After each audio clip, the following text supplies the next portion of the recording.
हाँ जी स्टूडेंट्स, आज हम पाठ सदाचार का तावीज़ कर रहे हैं, जिसके लेखक हैं हरिशंकर परसाई। बच्चों, हरिशंकर परसाई एक ऐसे हिंदी के लेखक हैं जिन्होंने की ज्वलंत जो सामाजिक बुराई हैं उन पर व्यंग्यात्मक कटाक्ष किए हैं और उनको हल करने का कोई ना कोई उपाय सुझाया है। तो उन्हीं में से एक है सदाचार का तावीज़। क्या है? हरिशंकर परसाई जी ने ही हिंदी साहित्य में व्यंग को एक विधा का दर्जा दिलाने में महत्वपूर्ण भूमिका निभाई है। उन्होंने व्यंग को हल्के फुल्के मनोरंजन की परिधि से बाहर निकालकर समाज और देश की ज्वलंत समस्याओं से जोड़ने का काम किया है। सदाचार का तावीज़ व्यंग पाठ में हरिवंश परसाई जी ने भ्रष्टाचार के कारण तथा निवारण, यानी उससे हम कैसे उबर सकते हैं भ्रष्टाचार से। भ्रष्टाचार का मतलब बच्चों समझ रहे हैं आप कि हम कोई भी गलत तरीके से किसी से भी पैसा लेते हैं तो वो भ्रष्टाचार कहलाता है, जिसको कि आजकल रिश्वतखोरी बोलते हैं। और उससे हम कैसे उबर सकते हैं, ये सब कुछ उन्होंने व्यंग्यात्मक शैली में प्रस्तुत किया है। इस व्यंग के माध्यम से लेखक स्पष्ट करता है कि व्यक्ति सदाचार के रास्ते पर तभी चल सकता है जब भ्रष्टाचार के मौके ही ख़त्म हो जाएं। कहते ना रहेगी बांस ना बजेगी बांसुरी, यानी कारण ही नहीं रहेगा तो काम कैसे होगा। तो जब कोई कारण ही नहीं होगा भ्रष्टाचार के लिए तो भ्रष्टाचार क्यों होगा। रिश्वतखोरी या भ्रष्टाचार खत्म करने के लिए सभी कर्मचारियों को संतोषजनक वेतन और आर्थिक सुरक्षा प्रदान करना आवश्यक है। देखिए, जो भी काम कर रहा है वो जैसा भी है उसको जितना वेतन मिलना चाहिए वो वेतन मिले और सभी को सही से काम मिले। तो क्यों कोई भ्रष्टाचारी करेगा। तो पैसे कमाने का जब सही साधन रहेगा, उसकी भरपाई पूरी हो रही होगी तो वो क्यों करेगा। परसाई जी ने मानव मन की स्वाभाविकता पर प्रकाश डाला है। समय और स्थिति के अनुसार मनुष्य अपने विचारों और आदर्शों को भी बदल लेता है। तो बच्चों, हम अब पाठ कर रहे हैं सदाचार का तावीज़। इसके बारे में कुछ पढ़ते हैं कि लेखक किस प्रकार से, उसका हम सारांश पढ़ रहे हैं कि परसाई जी द्वारा ये जो व्यंग्यात्मक रचना है जिसमें लेखक ने देश में व्याप्त भ्रष्टाचार तथा उसके उन्मूलन के खोखले रूपों पर कटाक्ष किया है, यानी व्यंग किया है। लेखक एक काल्पनिक राज्य की कहानी सुनाता है जहां भ्रष्टाचार बहुत फैल गया था। वहां का राजा दरबारियों को कहता है कि प्रजा देश में फैले भ्रष्टाचार पर हल्ला मचा रही है। उन्हें तो आज तक यह नहीं दिखाई देता है। अगर उन लोगों ने इसे कहीं देखा हो तो बताओ। क्या है, राजा क्या कहता है कि जो जनता है वो बोल रही है कि राज्य में बहुत भ्रष्टाचार है, परंतु मुझे तो कोई दिखाई नहीं देता कहीं भी, आप बताओ कहाँ पर है। तो दरबारियों ने क्या कहा, दरबारियों को भी नहीं दिखाई देता। एक दरबारी के कहने पर विशेषज्ञों को भ्रष्टाचार ढूंढने का काम सौंपा गया। कहते यथा राजा तथा प्रजा। तो क्या है, दरबारी लोग भी इसको बोलते हैं कि भ्रष्टाचार, हमें भी नहीं पता लग रहा, किसी विशेषज्ञ से पूछिए।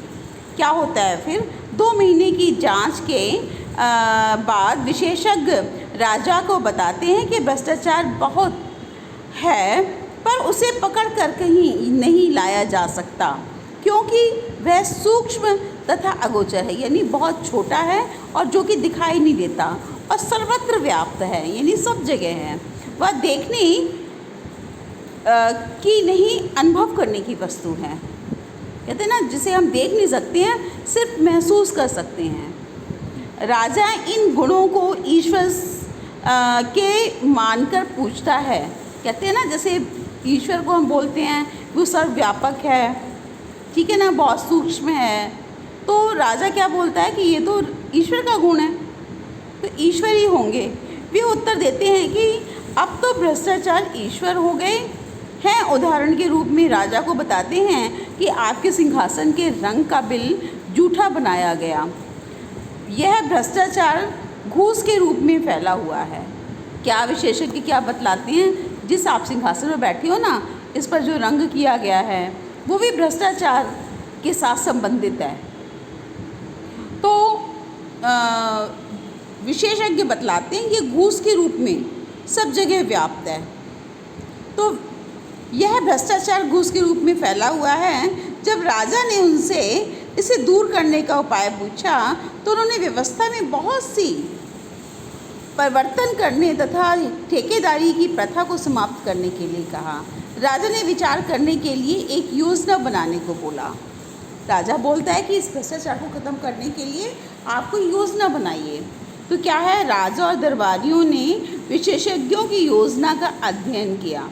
उन्होंने जो विशेषज्ञ थे उन्होंने जो योजना बनाई तो उनको अच्छे से समझा पड़ा। तो क्या है, राजा सोच कर बीमार हो गया।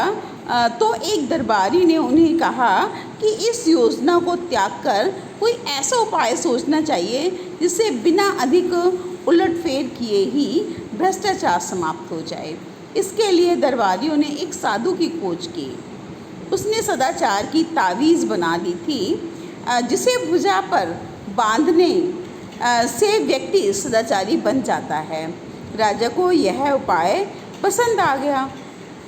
एक मंत्री के सुझाव पर उसने साधु की तावीज़ बनाने का ठेका दिया और 5 करोड़ रुपए इस कार्य पर खर्च किए। लाखों तावीज़ बने और प्रत्येक सरकारी कर्मचारी की भुजा पर बांध दिया गया। एक दिन राजा वेश बदलकर तावीज़ का प्रभाव देखने 2 तारीख को एक कार्यालय में गया और किसी कर्मचारी को 5 रुपए देकर अपना काम करवाना चाहा। तो उसने उसे यहाँ घूस लेना पाप है कहकर भगा दिया। राजा बहुत प्रसन्न हुआ कि तावीज़ ने कर्मचारी ईमानदार बना दिए हैं। वह एक दिन फिर 31 तारीख को उसी कर्मचारी के पास काम करवाने गया और उसे 5 का नोट दिखाया जो उसने ले लिया। राजा ने उसे पकड़ लिया और पूछा कि क्या उसने तावीज़ नहीं बांधा है। उसने तावीज़ बांधी हुई थी। जब राजा ने तावीज़ पर कान लगाया तो उसमें से आवाज़ आ रही थी कि आज तो 31 है, आज तो ले लें। तो क्या है बच्चों, इस व्यंग्यात्मक निबंध के माध्यम से लेखक हमें क्या बताना चाह रहा है। अब जो तावीज़ बनाई, जिसने भी तावीज़ बनाई, जिसको भी ठेका दिया गया, तो उसमें भी कहीं ना कहीं भ्रष्टाचार हुआ। तो तावीज़ बनाने का जो ठेका दिया उसमें से भी कुछ ना कुछ लिया। तो इन सब उपायों से कोई भी बुराई ख़त्म नहीं होती। उस बुराई को ख़त्म करने के लिए हमें उसके कारण को ख़त्म करना होता है। तो कारण तो जो था वो यही नज़र आया कि उन कर्मचारियों को अपने काम के हिसाब से इतना पर्याप्त वेतन नहीं मिल रहा था कि वो अब उससे अपना गुजारा कर सकें। इसीलिए जब 3 तारीख को गए थे तो उनके पास वेतन था और जब अंतिम तारीखों में गए तो उनके पास पैसा ख़त्म था। तो उन्हें अपना खर्च चलाने के लिए उस रिश्वत को कबूल करना पड़ा। तो बच्चों, इसके माध्यम से हमने इस पाठ को समझा है संक्षिप्त में। तो आप लोग अच्छे से इस पाठ को पढ़ोगे तो आपको और ज़्यादा अच्छी तरह से समझ आएगा। अब हम इसके जो प्रश्नोत्तर इत्यादि हैं वो हम अगली बार करेंगे। धन्यवाद।